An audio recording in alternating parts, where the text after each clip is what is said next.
everyone, it's me, Life Done Free. Today I harvested some cabbage and I am going to make some sauerkraut. And really that's just cabbage and salt and, well, thyme.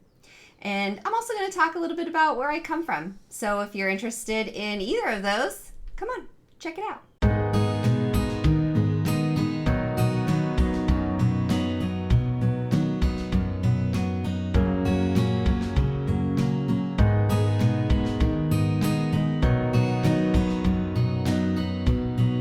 These cabbage heads I'm going to go ahead and harvest because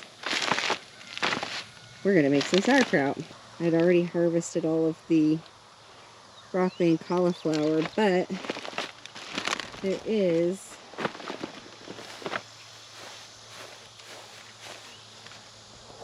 one cauliflower growing right there.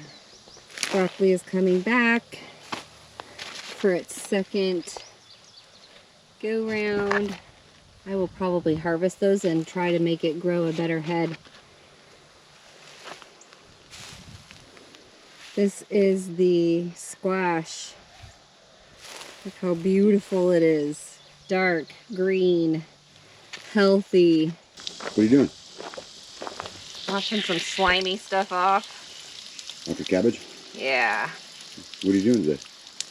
I'm gonna process the cabbage. I'm gonna make some sauerkraut. Nice. Look. Yep. Chicken food. Yep. How come your vegetables have so many bugs on them? Because I don't spray. That's just what you get? Yeah, they're hungry too. Yep. I heard a quote that something to the effect of that if you're not dealing with bugs in your garden, then your garden's not part of the ecosystem. That makes sense. I think that was a pretty good quote. Yeah. Yeah. So I'm going to just peel off the parts that have damage to them, feed it to the birds, and then I will shred up everything that's left and add salt and let it ferment. Make some sauerkraut. Bee and I had a friend who came over here from Germany in 1971, and he was a German butcher by trade. His dad was an SS soldier in Germany, and really one of the best men I ever knew in my life. But Bethany had the luxury of learning a bunch of really cool kind of old-time recipes from him. He used to call me Marie. Yeah. Yeah, but he was a good man, and he did a lot of things the old way, and I think you really benefited from that. Yes, he was very kind. Yeah, in a lot of ways. And giving. Yep. Okay, so... You want to hear some cabbage trivia? Or some history? Sure. So did you know that cabbage came over to the United States in 1541? Was the first time it was introduced to the United States. And do you know why they brought it over? Why would the ships be carrying cabbage? I don't know. So, because the cabbage was high in vitamin C, the captains would use it to prevent things like scurvy. Scurvy, right. And so they would pack them on the boats and bring them over, and then eventually they were planted here, and it's kind of become a staple. And I'll tell you another interesting fact. They would also make sauerkraut with the cabbage and use it to treat something. Any idea what that was? Bacterial infections? You're close. Gangrene. So they would use sauerkraut to treat gangrene on the boats. Yep. Pretty cool, I think. So sauerkraut is fermented, right? Right. So the ferments, that's live bacteria that you are consuming, and the good bacteria outweighing the bad bacteria is what you're looking for. Yeah. Is ideal. Yeah. I'm gonna do the first cleaning outside, and then I'll take it inside. Is that just to clean the mess? Because it's hot out here today. Yes. And it's going to get worse. Keep some of the mess out. So you're actually going to make the sauerkraut in your kitchen? Yeah. Well, I have a, I'm going to do the food processor chopping, and I'm also going to do the cabbage slicer. So that I have not used yet. I'm anxious to use it. So what, just out of curiosity, so why do you collect both the powered versions of the processing tool and the manual versions? The primitive tools? Yeah. Because you never know when you're going to need them. So, growing up, there were times when we were processing that we needed to have alternative methods. So, ours was because we were poor. Yeah. I think that's interesting when people use those words like that. Primitive? No, that because we were poor, you know, and everyone equates that to money, right? Yeah. Oh, right. But no, we had plenty of food. Yeah, so maybe you weren't poor. You know what I mean? I mean, your needs were provided for, right? Absolutely. And maybe, you know, I read a meme the other day that talked about the mistake that people make is they, you know, spend their life looking for the right person when maybe they should spend their life trying to be the right person. Oh, you know, that maybe happiness is created, right? Yeah. That, you know, happiness is created. It's created. It's not something you find. It's not a destination. Yeah. You're not finding it somewhere. Yeah. What the heck is that? Weird. It's like a hairy cocoon.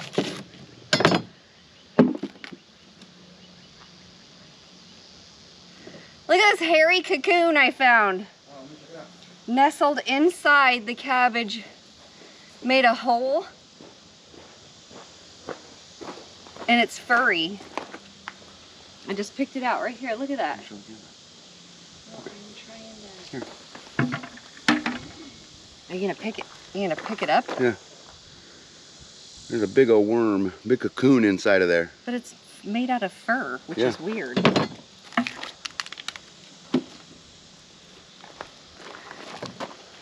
So something like that, I'll just cut off. I'll wash it better. These are just my heads. Oh, there's a rogue pickle in there. Thanks. Thank you, buddy. Are you gonna open that cocoon? No, I just threw it in there. Look. I like your shirt. That's from Iowa Mama Bear. Yeah, so what's it mean? Freedom over fear. Mm-hmm. It was I think it was a start to I'm not gonna mask my child. I think that's where it came from, right? Wasn't her child in public school and they were mask mandating and she was getting infections on her face. So she was at a conference that you attended, right? Yes. And you've met her personally? Yeah. Yeah, I went to a freedom rally in Powderly, Kentucky. I went there with my friend Tom Holman. He was speaking at the event. So, I was born in Phoenix, Arizona. Rat race city. Super fast, fast-paced. My mom and dad, they were divorced when I was 2. They got remarried when I was 12. My dad lived in Nebraska, and at that point in time, he was disabled. He was a butcher, and he had gotten carpal tunnel pretty bad from holding his knives.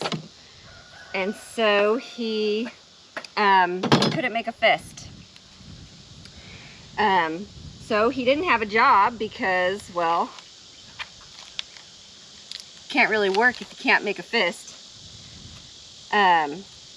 He started growing a garden and that's how we ate. if we didn't grow it, we didn't eat it.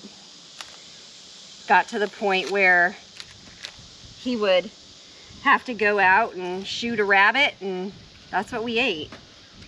My mom tried to disguise it as chicken. They were the tiniest little chicken wings ever. But we ate it. And then they would get us a pig, and a pet pig. We would raise them and love them. And then they would come up missing.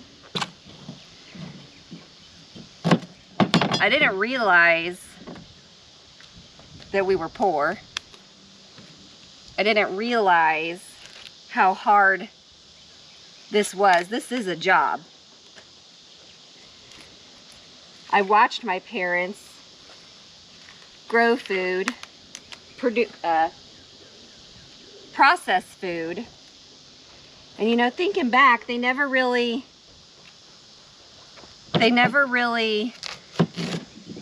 forced us to do it. They never really asked us to do it, to help with the garden or help with the processing. They just did it. And as a selfish kid, we just ate. Now looking back, I realize what kind of work this is, and I so wish I would have helped. Wish I would have been able to spend that time with both my mom and dad. My dad is deceased now, so won't spend any time with him.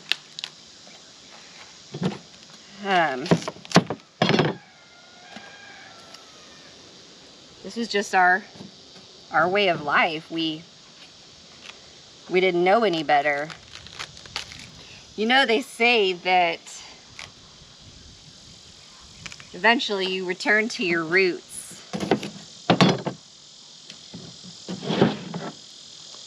You know, I wanted, when I got of age and I left home, I was not gonna live in the country. I was gonna live in the city. So I got a job and I bought a house and a nice BMW, and I was living that life that I wanted to live till I met a boy.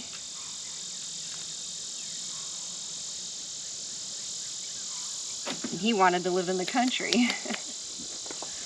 And I said, no, I don't want to live in the country. It's too dark in the country. I want to live in the city where I can get a pop after 5 o'clock.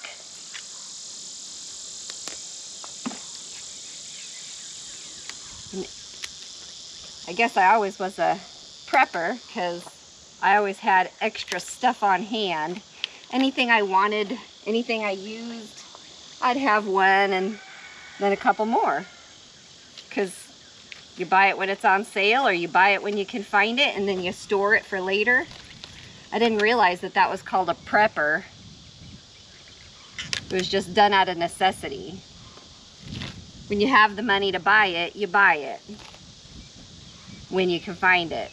Oh, cabbage, come here. All set up in the kitchen.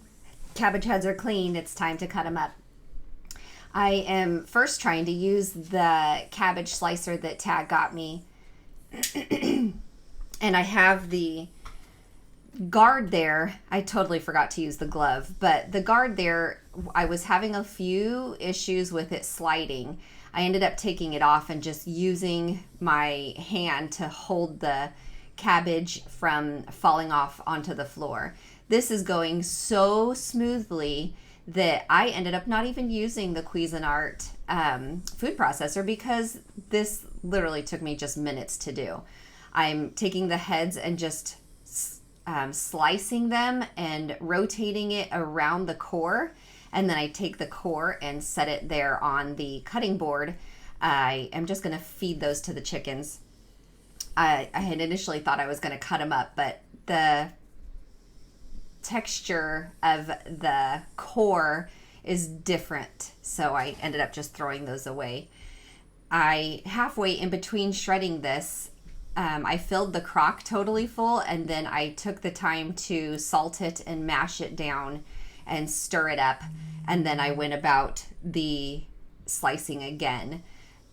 You really want to make sure that the pieces are all kind of small and uniform.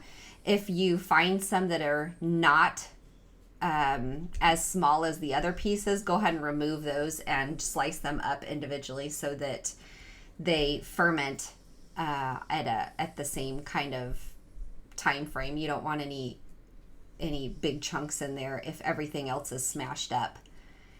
Here I'm getting ready to salt the first go round, mixing it all up. That spatula that I'm using is actually for the grill, but it came in handy. It has a flat edge and it was easy to scoop from the sides without me having to use my fingernails, because that's just gross. So here I'm just mixing the salt in. Okay, so I have these ones done. I also have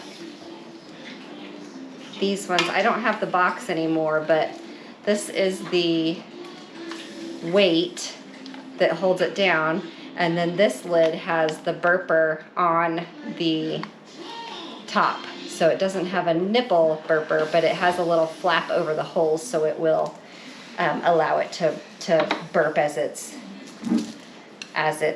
fermenting. So these, you just put these onto your food, and the grate on there will help hold it down. So now these ones you actually have to like force on. So these are not my favorite. I actually just spilled it when I put it on there. Okay, so, and you have to push it down and turn it to get it just right. There it goes. Once you get it, it's not that bad. So there it goes. I have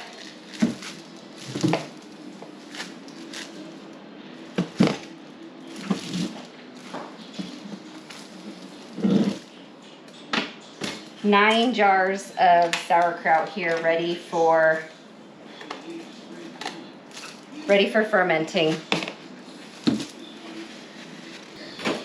This is one set, comes as a 2-pack with a springs and 2 lids.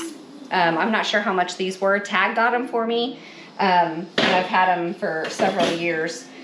And then the others came in a kit like this. Actually, Amazon has them cheaper than I paid for it. It comes with the 4 pipers, the muddler, and the glass weights. Oh, and a recipe book, I think, too. The Cabbage Slicer I used, I did get out the Cuisinart food processor, but this was so easy. This Tag got me this for a gift, and knowing that I was going to need it. This is from cabbageshredder.com, and it comes with the glide. You slide in, and then when you put the cabbage head in, it just slides easily. I had no problems with this, so I just use this for all 21 heads of cabbage.